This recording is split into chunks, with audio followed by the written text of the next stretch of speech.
Ini sebuah komitmen kami di hadapan Tuhan.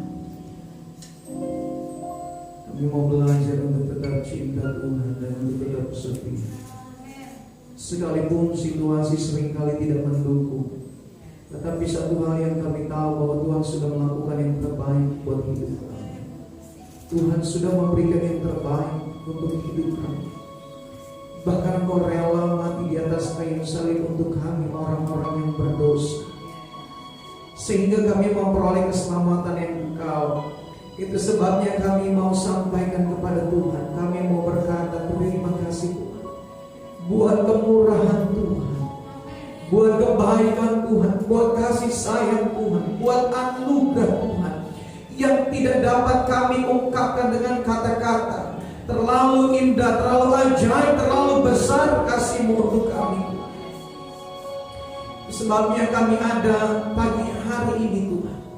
Kami rindu kembali dibekali oleh kebenaran firman-Mu.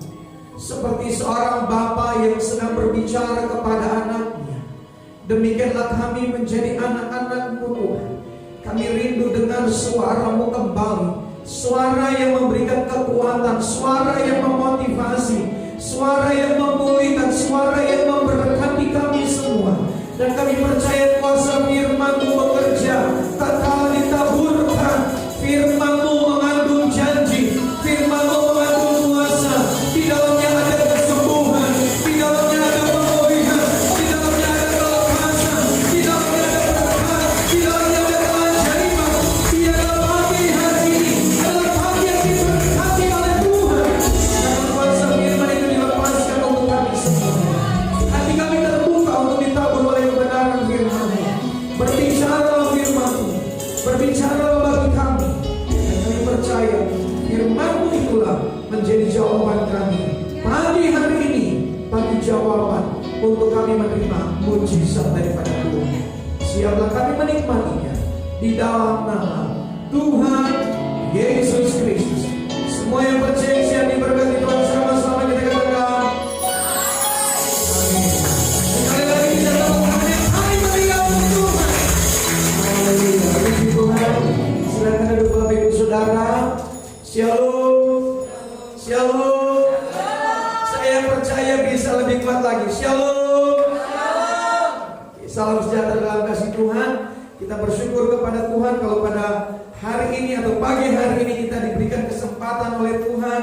Kita masih bisa beribadah, kita masih bisa memuji Tuhan, kita masih bisa berjumpa satu dengan yang lain dalam suasana yang penuh dengan sukacita. Kenapa? Karena kita adalah orang-orang yang sudah dipilih oleh Tuhan. Kita adalah orang-orang yang sudah ditebus oleh Tuhan. Sehingga tidak ada alasan untuk kita tidak bersukacita. Karena ketika kita menerima keselamatan yang daripada Tuhan, nama saya dan nama saudara sudah tercantum di dalam buku kehidupan. Dengan kata lain, keselamatan itu Allah sudah berikan buat saya dan saudara. Sehingga tidak ada lagi alasan untuk kita kecewa, tidak ada lagi alasan untuk kita lemah, tidak ada lagi alasan untuk kita undur. Kenapa? Karena kita adalah orang-orang yang sudah dipilih oleh Tuhan. Itu sebabnya kita melihat sebuah kebenaran firman Tuhan pagi hari ini di dalam kitab Wahyu pasal yang ke-12.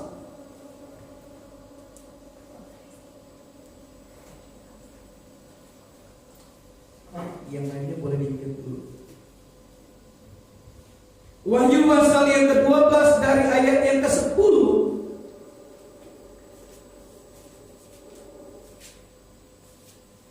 sampai dengan ayat yang ke-12. Demikian firman Tuhan. Dan aku mendengar suara yang nyaring di sorga berkata, sekarang telah tiba keselamatan dan kuasa dan pemerintahan Allah kita dan kekuasaan Dia yang diurapinya. Karena telah dilemparkan ke bawah pendakwa-pendakwa atau pendakwa saudara-saudara kita yang mendakwa mereka siang dan malam di hadapan Allah kita.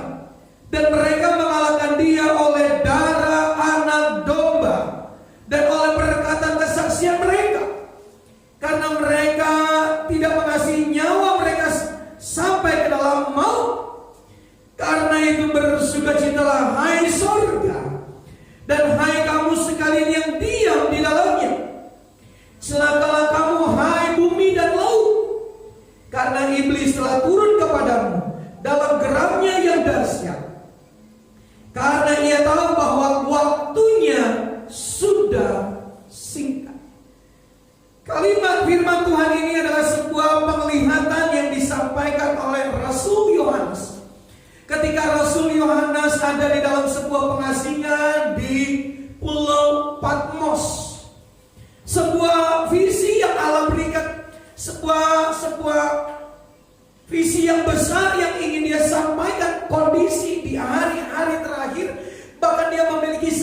gambaran tentang keberadaan gereja Tuhan atau orang-orang percaya.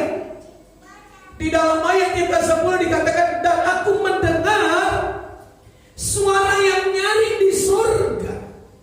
Jadi Rasul Yohanes mendengar ada suara dari surga, itu terdengar sebuah suara yang penuh dengan kuasa, suara yang begitu lembut tetapi mengandung otoritas dan kuasa. Dikatakan sekarang telah tiba keselamatan dan kuasa dan pemerintahan Allah kita. Bagian pertama adalah kondisi gereja Tuhan. Rasul Yohanes menyampaikan, dikatakan sekarang telah tiba keselamatan dan kuasa dan pemerintahan Allah kita. Artinya apa saudara? Rasul Yohanes sedang menyampaikan posisi keberadaan setiap orang percaya. Bahwa dikatakan bahwa orang percaya itu bukan sekedar menjadi orang Kristen, tetapi kekristenan berbicara tentang kuasa dan pemerintahan ilahi. Jadi kekristenan selalu identik dengan kuasa. Yang setuju bisa katakan amin, saudara. Kekristenan identik dengan kuasa. Jadi semua yang bicara tentang kehidupan kekristenan harus berangkat dari kuasa. Karena kekristenan lahir dari kuasa juga. Peristiwa loteng Yerusalem, sehingga ada 120 murid-murid selama 10 hari mereka di dalam doa menantikan janji Bapa. Baru setelah peristiwa loteng Yerusalem, maka selanjutnya lahirlah nama kehidupan kekristenan. Di Antioquia baru muncul yang namanya kekristenan. Jadi peristiwa loteng Yerusalem, ketika murid-murid menerima kuasa daripada Bapa sendiri, sehingga mereka berjalan dalam otoritas ilahi. Mereka berjalan dalam kuasa yang tidak terbatas. Bahwa mereka menyampaikan tentang kabar kebaikan, mereka menyampaikan kabar keselamatan, mereka menyampaikan kabar sukacita, mereka menyampaikan kabar pertobatan.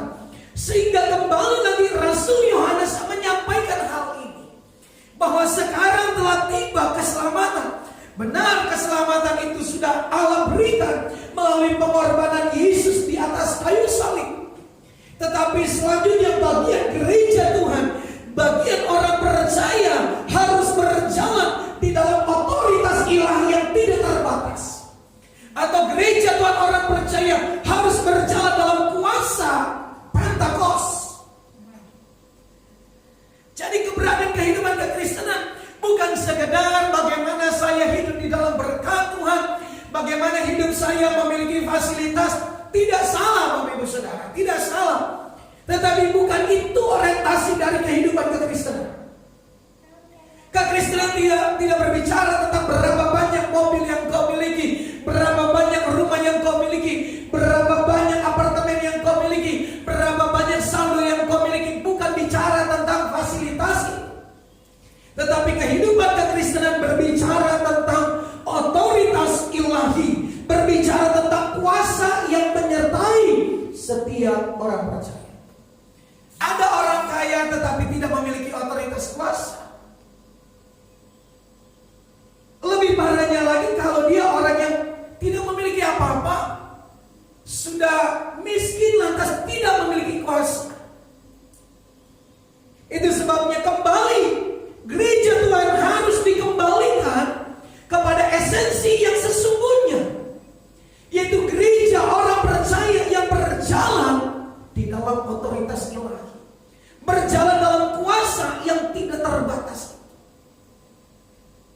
Masalahnya sekarang adalah apakah kuasa itu masih ada di dalam kehidupan saya dan saudara sebagai anak-anak Tuhan, sebagai orang percaya kepada Tuhan. Benar, proyek keselamatan itu sudah Yesus lakukan 2000 tahun lalu di atas Kalvari, di atas Golgota. Sekarang kita yang sudah menerima karya penebusan itu, bagian saya dan saudara berjalan di dalam otoritas.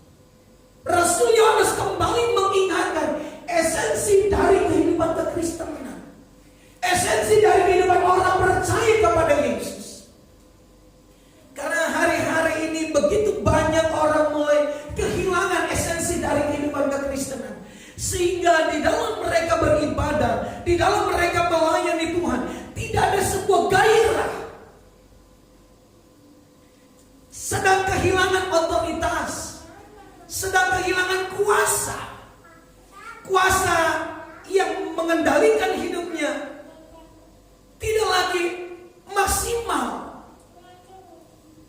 Banyak dikalahkan dengan kesibukan pekerjaan, banyak dikalahkan dengan waktu, banyak dikalahkan dengan perasaannya, banyak dikalahkan dengan kelemahan fisiknya.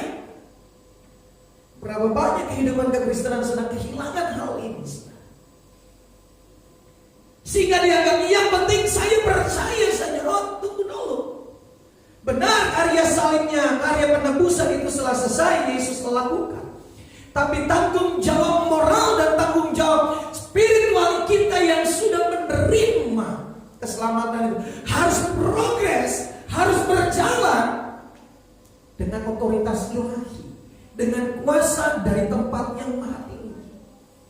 Kalau gereja dan kalau orang percaya tidak berjalan dalam otoritas ilahi, kita nggak memperoleh yang namanya kemenangan yang sempurna, kemenangan gilang gemilang. Yohanes mengembalikan esensi dari kehidupan kekristenan. Karena saudara lihat dalam ayat yang ke-12 dikatakan sangat jelas sekali. Waktunya, bagian yang terakhir, waktunya sudah singkat.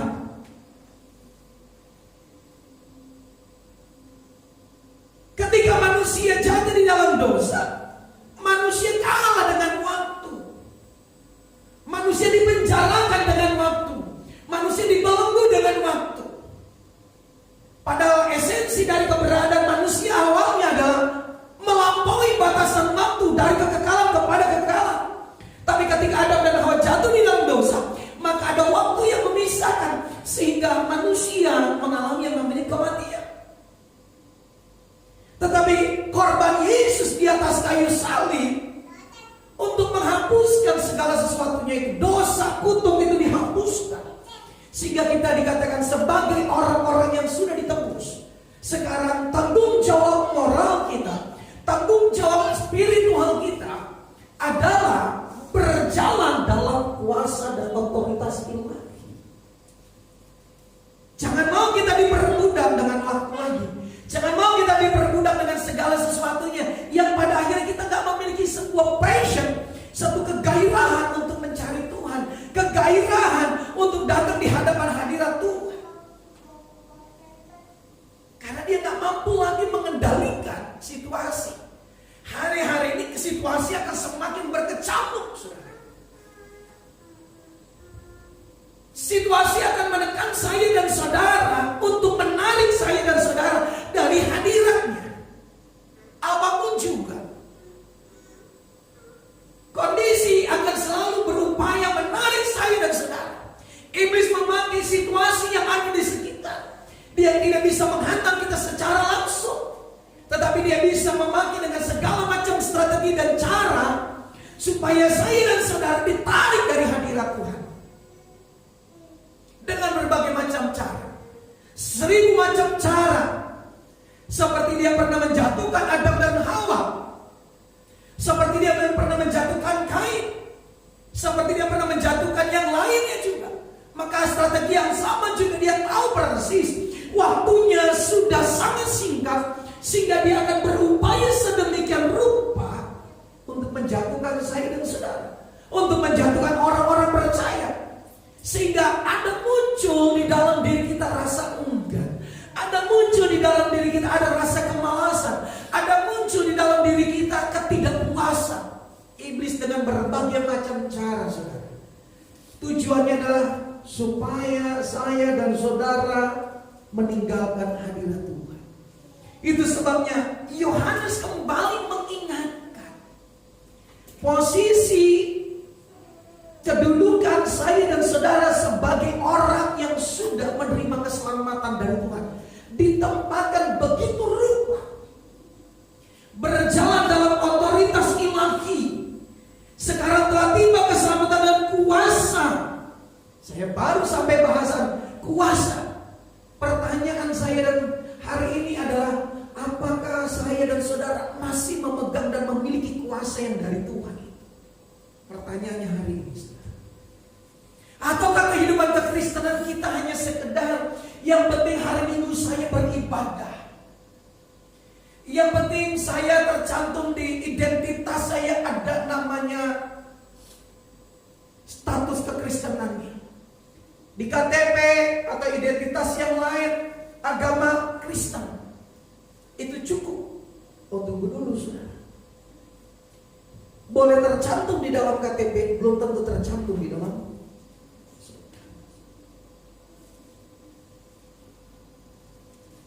Iblis bisa dengan caranya untuk menarik. Sekali lagi, ini bicara tentang waktu yang sangat-sangat singkat hari-hari ini, saudara. Dengan segala macam peristiwa, kita nggak bisa memprediksikan hari-hari dengan keberadaan hidup kita. Bisa sekonyong-konyong tiba-tiba meninggal, saudara.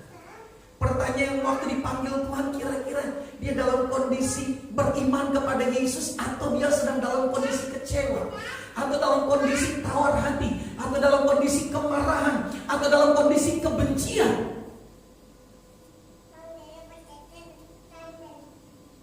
Betul, prosesi pemakamannya ada di doakan, belum tentu masuk surga.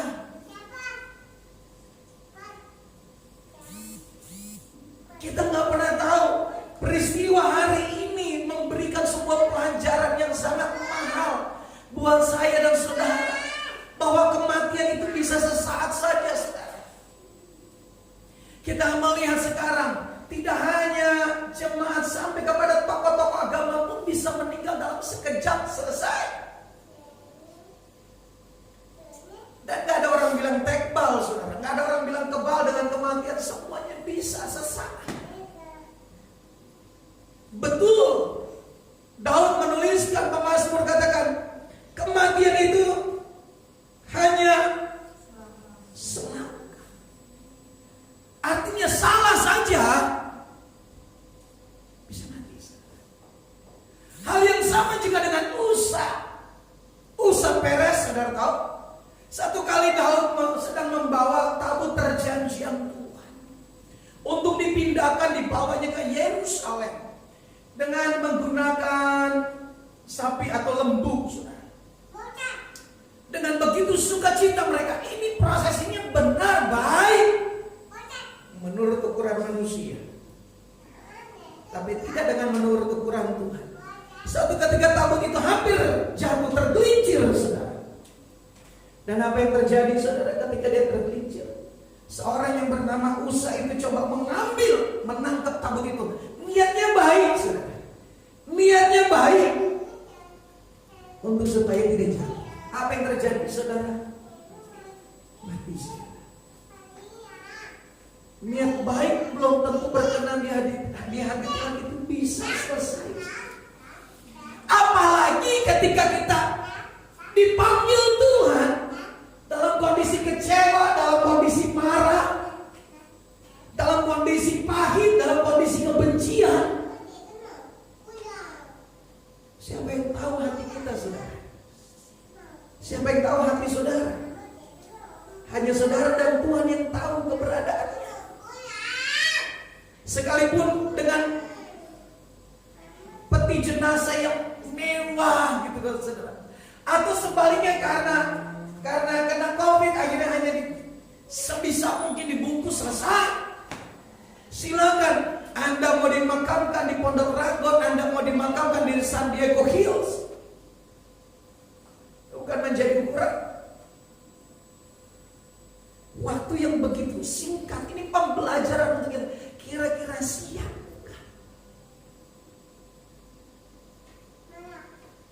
Yang tahu hari ini adalah bagaimana saya dan saudara mengetahui kondisi hati masing-masing di hadapan Tuhan. Ini loh,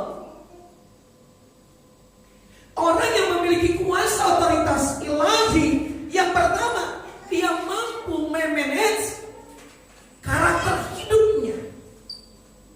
Dia mampu memanage kerohanian, kualitas kerohanian. Di dalamnya ada karakter, di dalamnya ada perilaku, di dalamnya ada tutur kata. Dijaga.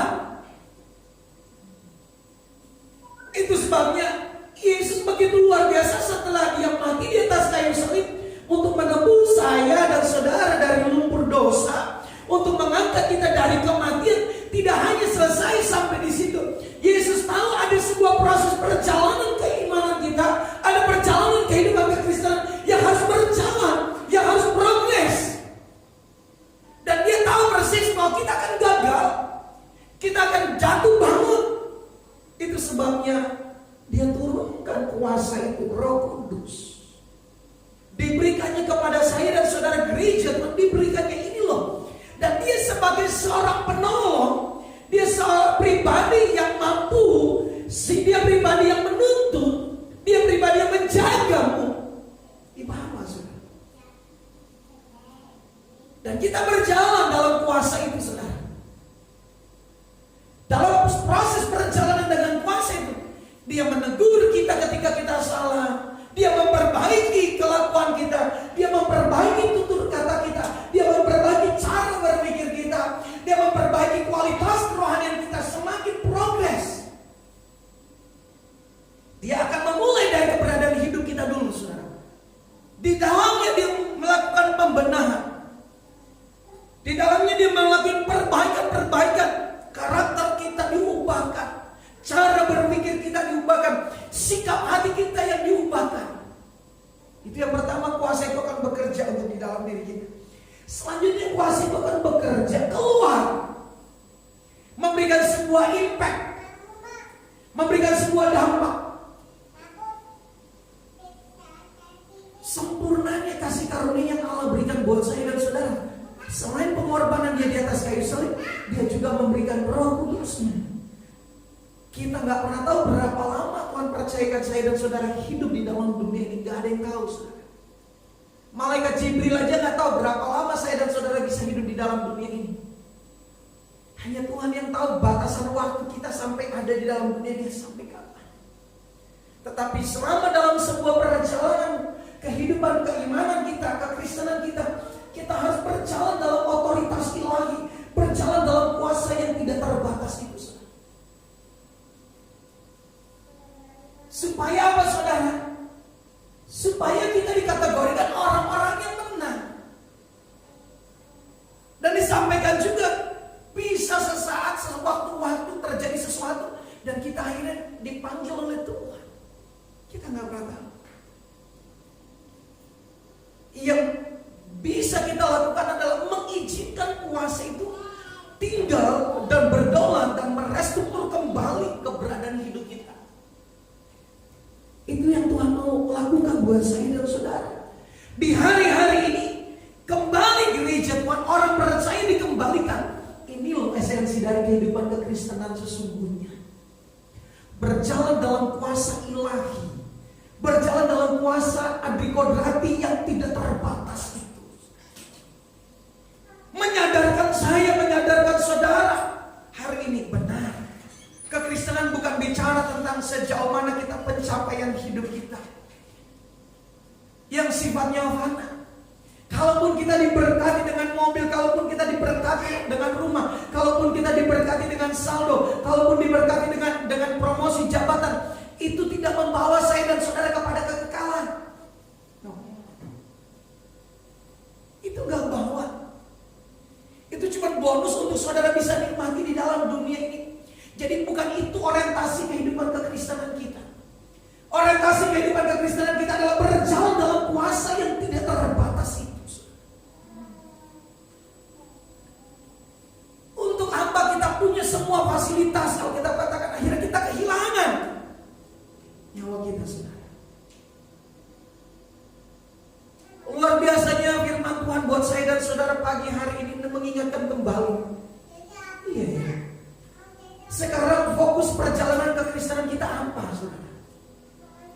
Apa kita mau capai jenjang karir tertinggi? Gak salah, punya mimpi gak salah, saudara.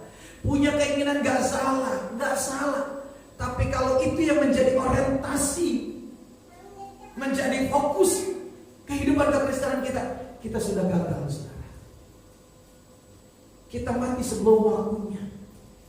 Tapi kita mau berjalan dalam kuasa. Kenapa? Karena selanjutnya Allah sedang berbicara, dikatakan, dan pemerintahan Allah kita.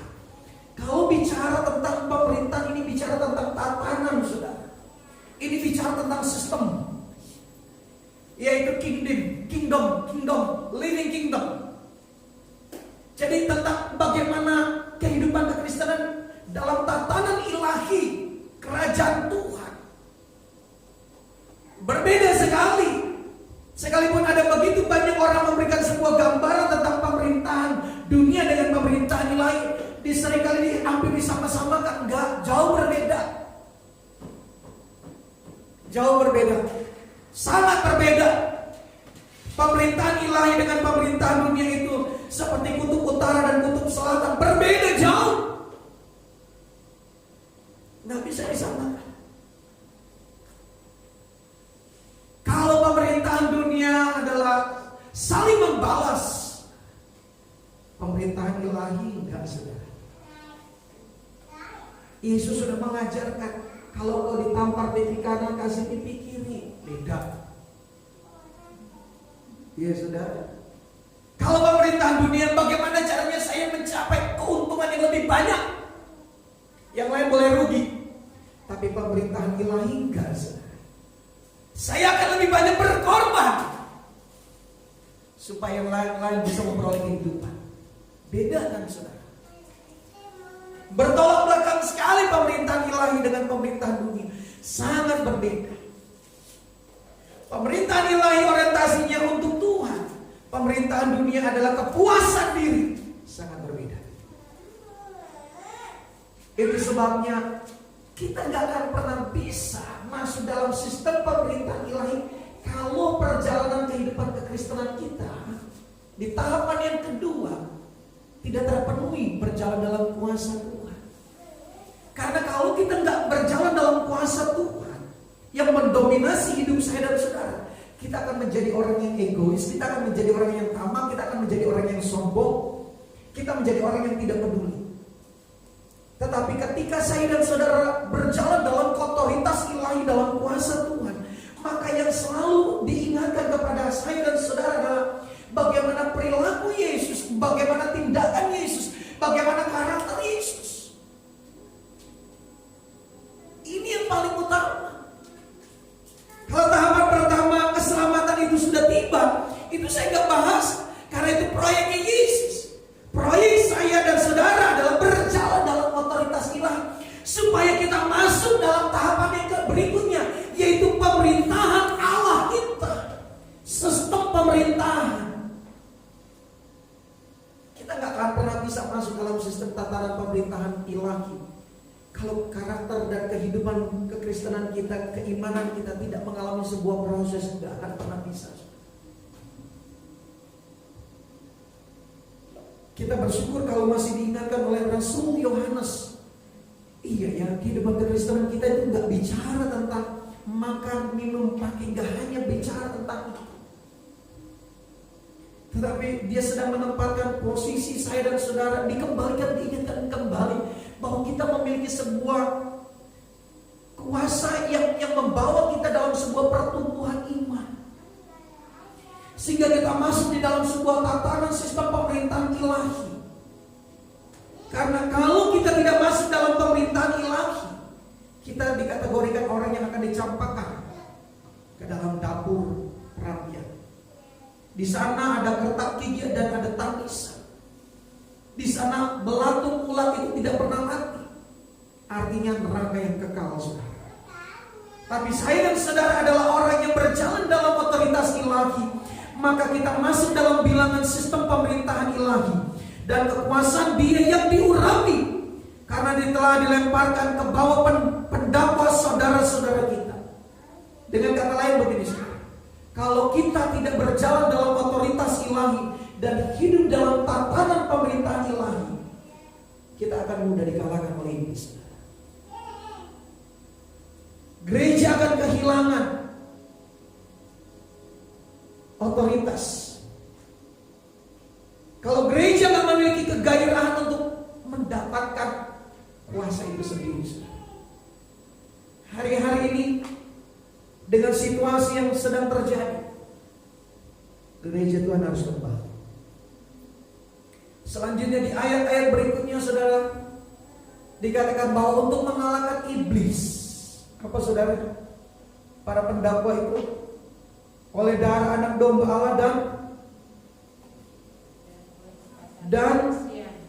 dan oleh perkataan kesaksian mereka.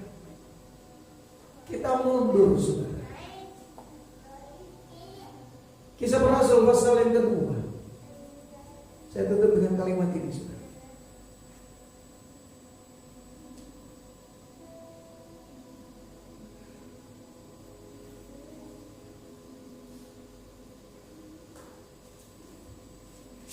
Ketika tiba hari Pentakosta, semua orang percaya berkumpul di satu tempat. Tiba-tiba turunlah dari langit suatu bunyi.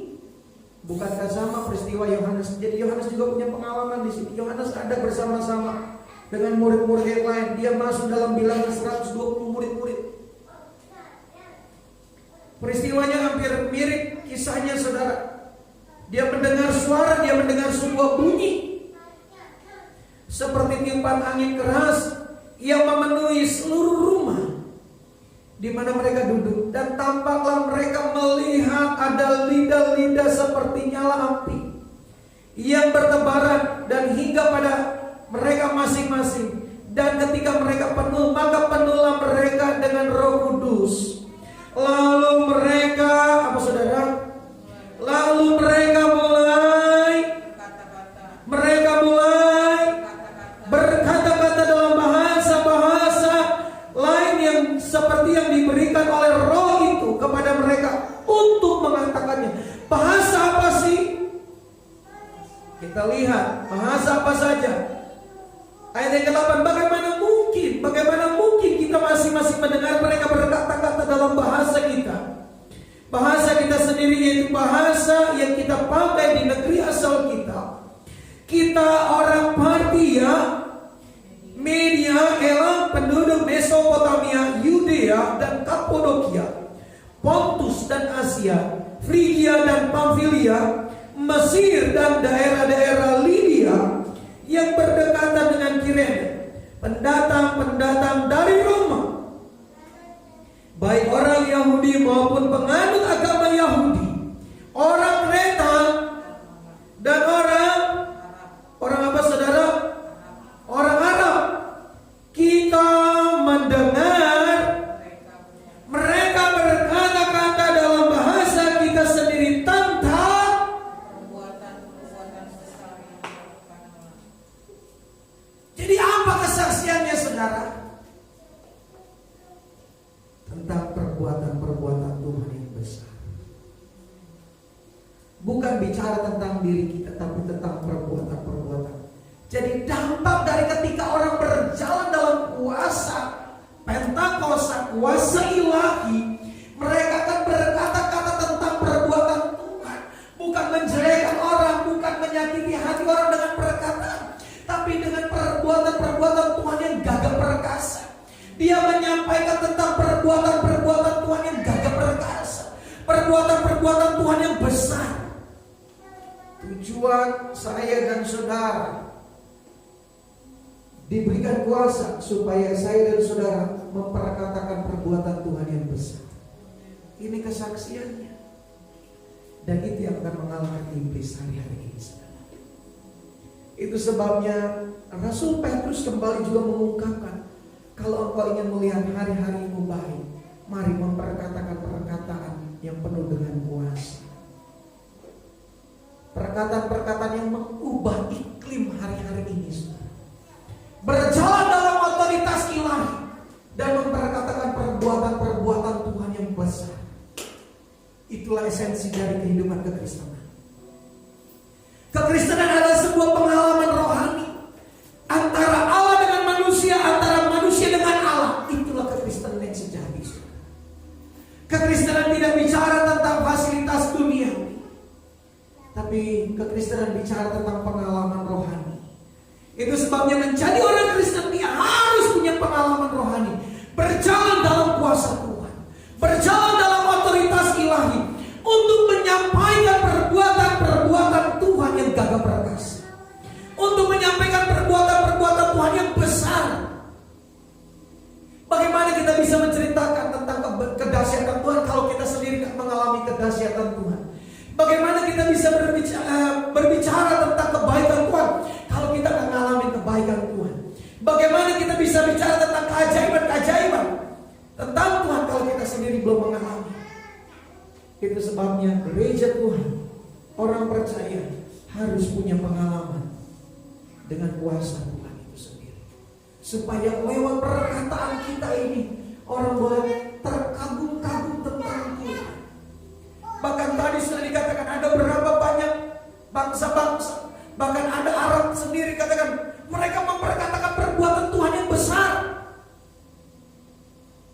Dan semua orang terkagum, semua orang tertegun, semua orang terpesona, semua orang sampai bengong. Wah, yang seperti ini aku belum pernah temukan. Itu sebabnya, yuk kembali saudara, miliki kegairahan untuk menerima kuasa Tuhan. Karena tanpa kuasa Tuhan hari-hari ini saya dan saudara mulai goyah. Situasi gak lebih baik. Bukankah itu juga yang menjadi doa daripada murid-murid? Tuhan, maukah Engkau pada saat ini memulihkan keadaan bangsa Israel?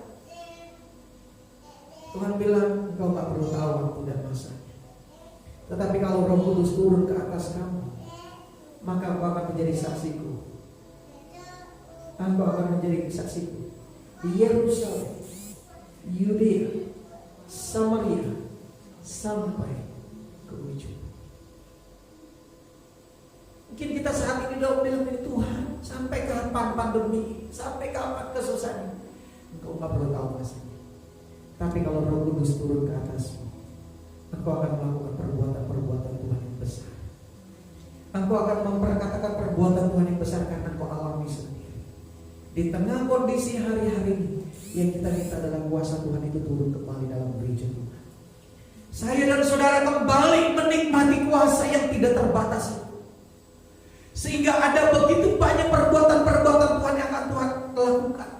Buat saya, buat saudara, buat keluarga kita, buat pelayanan kita, dimanapun kita berada. Situasi keadaannya gak berubah. Bahkan situasi keadaan akan semakin hari semakin mengerikan. Tetapi perbedaannya adalah saudara dan saya akan diberikan otoritas oleh Tuhan, diberi kekuatan oleh Tuhan untuk mengatasi setiap pergumulan, untuk mengatasi setiap tantangan, untuk mengatasi setiap pencobaan, untuk mengatasi setiap sengsara, untuk mengatasi segala macam permasalahan. Saudara akan tampil sebagai pemenang, karena kekuatan kuasa Tuhan itu akan memampukan saya dan saudara berjalan di dalam kemenangan yang Yesus sudah berikan buat saya dan saudara. Itu sebabnya mari memiliki rasa haus. Tuhan, saya rindu Engkau hadir dalam kuasa yang tidak terbatas. Urapan Tuhan yang baru itu menyegarkan kami. Kuasa yang Tuhan berikan kepada kami semakin mendominasi hidup kami. Agar ada banyak hal-hal yang besar yang akan Tuhan nyatakan. Perbuatan-perbuatan Tuhan yang besar akan Tuhan nyatakan. Hanya mereka yang dipenuhi dengan kuasa yang tidak terbatas itu yang akan melihat dan mengalami perbuatan-perbuatan Tuhan yang besar. Tuhan Yesus memberkati kita semua. Tundukkan kepala.